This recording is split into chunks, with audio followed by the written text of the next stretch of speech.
আকাশবাণী খবর পড়ছি চঞ্চল ভট্টাচার্য। প্রথমে বিশেষ বিশেষ খবর। প্রবীণ বিজেপি নেতা প্রধানমন্ত্রী নরেন্দ্র মোদী আজ মহারাষ্ট্রের চন্দ্রপুরে এবং ছত্তিশগড়ের বস্তারে নির্বাচনী সভা করবেন। পশ্চিমবঙ্গের মুখ্যমন্ত্রীর অভিযোগ, রাজ্যের মানুষ বিজেপির বিরুদ্ধে প্রতিবাদ করলে তাদের ঘরে এনআইএ ঢুকিয়ে দেওয়া হচ্ছে।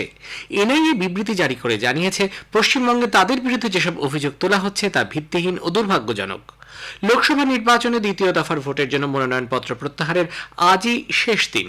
এই পর্বে আগামী 26 এপ্রিল 88টি লোকসভা কেন্দ্রে ভোট নেওয়া হবে। প্রতিরক্ষা মন্ত্রকের 3 বাহিনী যৌথভাবে সুসংহত পদ্ধতিতে কিভাবে কাজ করবে এ বিষয়ে নতুন নতুন ধারণা এবং সংস্কারমূলক পদক্ষেপ নিয়ে আলোচনার জন্য আজ নতুন দিল্লিতে পরিবর্তন চিন্তক শীর্ষক এক বৈঠক বসবে। আসি বিস্তারিত খবরে। প্রবীণ বিজেপি নেতা প্রধানমন্ত্রী নরেন্দ্র মোদী আজ সন্ধ্যায় মহারাষ্ট্রের চন্দ্রপুরে এক নির্বাচনী সভা করবেন। মোরবা বিমানবন্দরের ময়দানে চন্দ্রপুর আর গড়চিরোলি কেন্দ্রের প্রার্থীদের সমর্থনে তিনি বক্তব্য রাখবেন। বুধবার মহারাষ্ট্রে এনডিএ জোটসঙ্গীদের সমর্থনে নাগপুরে রামটেক লোকসভা কেন্দ্রে আরেকটি সভায় যোগ দেবেন তিনি। শ্রী মোদী গতকাল মধ্যপ্রদেশের জব্বলপুরে হুটখোলা জিপে রোড শো করেন। আনুষ্ঠানিকভাবে এদিনই তিনি মধ্যপ্রদেশের প্রচার অভিযান শুরু করলেন। শহীদ ভগৎ সিং চক থেকে শুরু হয়ে আদি শঙ্করাচার্য চকে প্রচার শেষ হয়। পশ্চিমবঙ্গের জলপাইগুড়িতে ধূপগুড়িতে গতকাল দলীয় প্রার্থীর সমর্থনে বক্তব্য রাখার সময় প্রধানমন্ত্রী বলেন, যারা দুর্নীতি করে অর্থ জমা করেছেন, ইডি তাদের প্রায় 3,500 কোটি টাকার সম্পত্তি এবং অন্যান্য জিনিস বাজেয়াপ্ত করে রেখেছে। তিনি পরামর্শ নিচ্ছেন যাতে শিক্ষক নিয়োগের জন্য ও সরকারি চাকরি পেতে যত গরিবের টাকা গিয়েছে তা কিভাবে ওই বাজেয়াপ্ত টাকা থেকে ফেরত দেওয়া যায়। শ্রী মোদী বলেন, পুরোপুরি প্রমাণ পাওয়া গেলে ওই বাজেয়াপ্ত 3,500 কোটি টাকা থেকেই ঘুষের অর্থ ফেরত দেওয়ার ব্যবস্থা করা হবে। তিনি বলেন, যেসব শিক্ষকদের চাকরির জন্য টাকা গিয়েছে তাদের টাকা ফেরত দেওয়া হবে।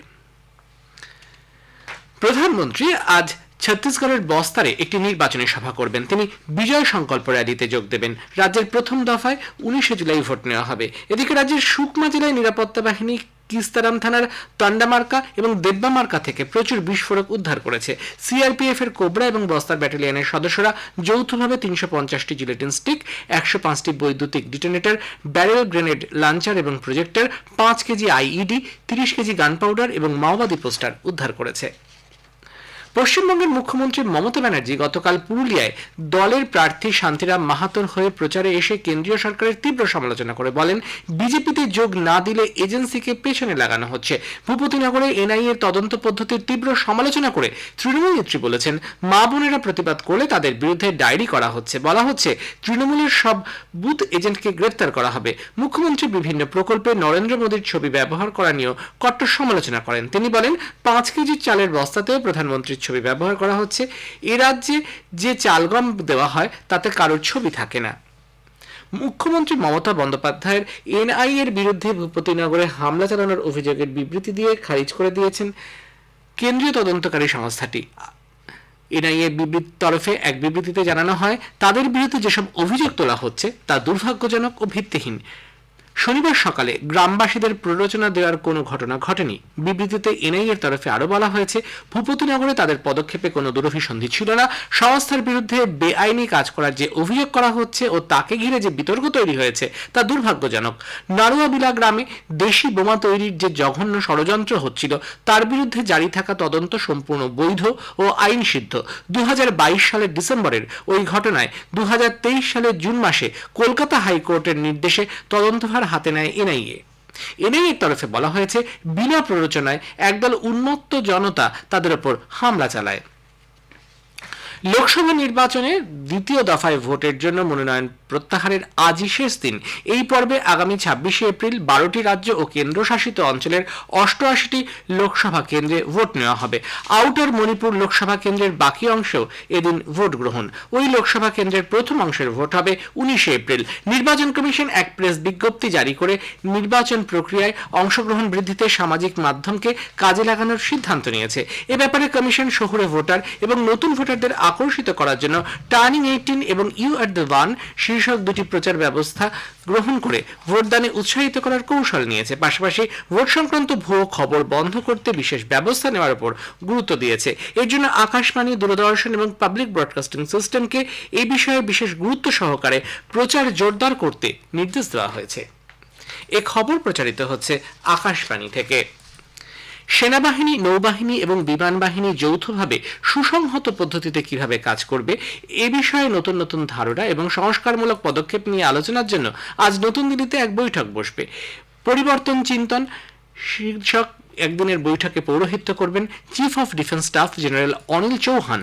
বৈঠকে তিন বাহিনীর প্রধান, সামরিক বিষয়ক বিভাগ, তিন বাহিনীর সদর দপ্তরের শীর্ষ আধিকারিকরা উপস্থিত থাকবেন। চীন দক্ষিণ চীন সাগরে সামরিক টহলদারি মহড়া চালিয়েছে। বেজিংয়ে চীনা সেনাবাহিনী PLA-র দক্ষিণাঞ্চলীয় কমান্ড সূত্রে জানানো হয়, দক্ষিণ চীন সাগরে একটি যৌথ নৌ এবং বিমান মহড়া চালানো হয়। অন্যদিকে ফিলিপাইন্স, মার্কিন যুক্তরাষ্ট্র, জাপান এবং অস্ট্রেলিয়া দক্ষিণ চীন সাগরে আরেকটি যৌথ সামরিক মহড়া চালায়। মার্কিন যুক্তরাষ্ট্র এবং চীন দু দেশের অর্থনীতির সুস্থিত বিকাশের লক্ষ্যে আরও আলোচনা করার বিষয়ে ঐক্যমত্যে পৌঁছেছে।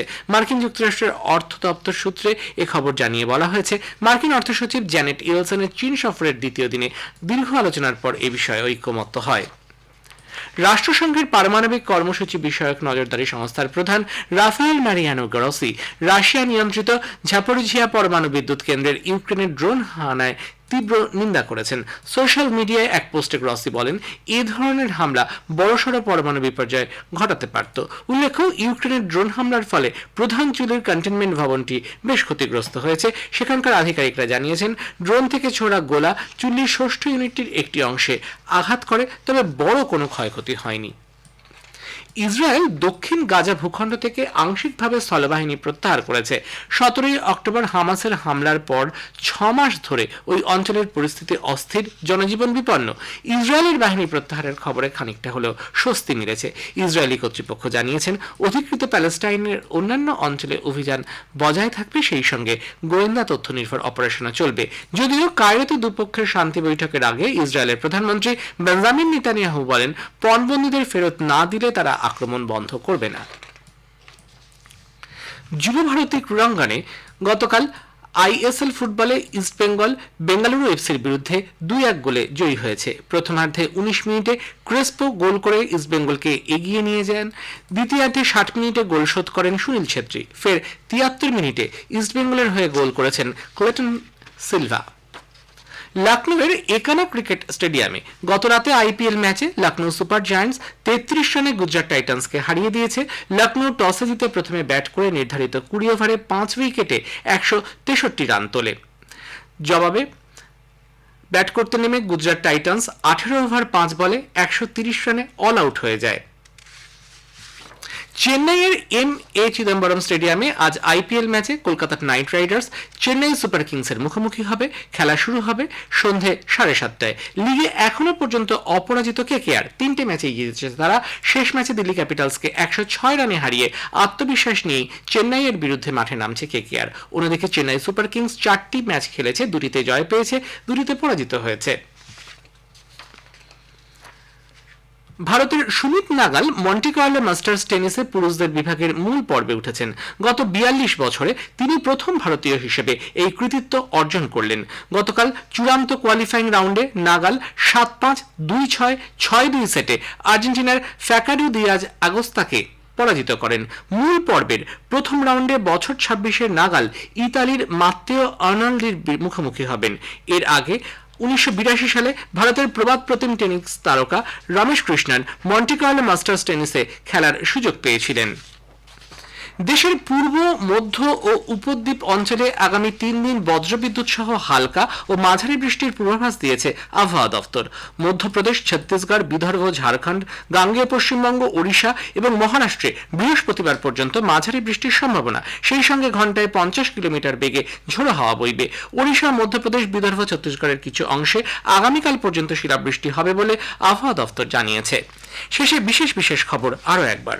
প্রবীণ বিজেপি নেতা প্রধানমন্ত্রী নরেন্দ্র মোদী আজ মহারাষ্ট্রের চন্দ্রপুরে এবং ছত্তিশগড়ের বস্তারে নির্বাচনী সভা করবেন। পশ্চিমবঙ্গের মুখ্যমন্ত্রীর অভিযোগ, রাজ্যের মানুষ বিজেপির বিরুদ্ধে প্রতিবাদ করলে তাদের ঘরে NIA ঢুকিয়ে দেওয়া হচ্ছে। NIA বিবৃতি জারি করে জানিয়েছে, পশ্চিমবঙ্গে তাদের বিরুদ্ধে যেসব অভিযোগ তোলা হচ্ছে তা ভিত্তিহীন ও দুর্ভাগ্যজনক। খবর শেষ হলো।